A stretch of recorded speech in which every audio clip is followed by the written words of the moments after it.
6,563টি, 13টি হাউসল এবং 1,08,916টি অন্তর্যোজনা অন্তর্ভুক্ত মোট 6,02,682টি পরিবারকে বিনামূল্যে চাল বিতরণ করছে। 2022টি অর্থবর্ষে মোট 3,297টি বাস্তুচ্যুত পরিবারের 10,146 জন সদস্যদের গণবেতন ব্যবস্থার আওতায় নিয়ে আসা হয়েছে। নির্ধারিত এলাকায় স্থায়ী পুনর্বাসনের পরে অবশিষ্ট ভূ পরিবারগুলিকে গণবন্টন ব্যবস্থার আওতায় নিয়ে আসা হবে। ত্রিপুরা রাজ্যে 9.8 লক্ষ কাগজের তৈরি রেশন কার্ড রূপান্তর করে বিভিন্ন রেশন কার্ড করা হবে। তাছাড়া ব্যবসায়ী দ্বারা পরিচালিত 765টি ন্যায্যমূল্যের দোকান এবং কোঅপারেটিভ সোসাইটির দ্বারা পরিচালিত 165টি ন্যায্যমূল্যের দোকানকে মডেল শেয়ার সাইট ক্লাবে পরিবর্তিত করা হবে।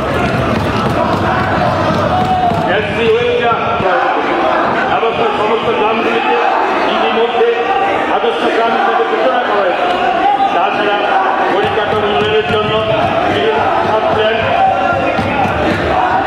গ্রাম্য 145 কাজ সম্পন্ন করা হয়েছে এবং এতে 8.37 কোটি টাকা ব্যয় করা হয়েছে।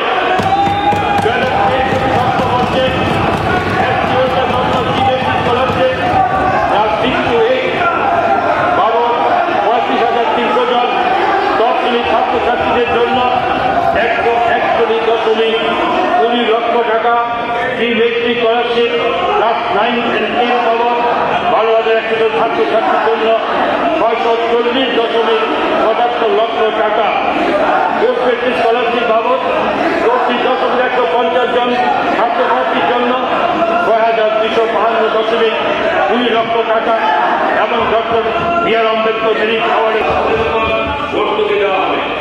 কৃষকের ঋণ এবং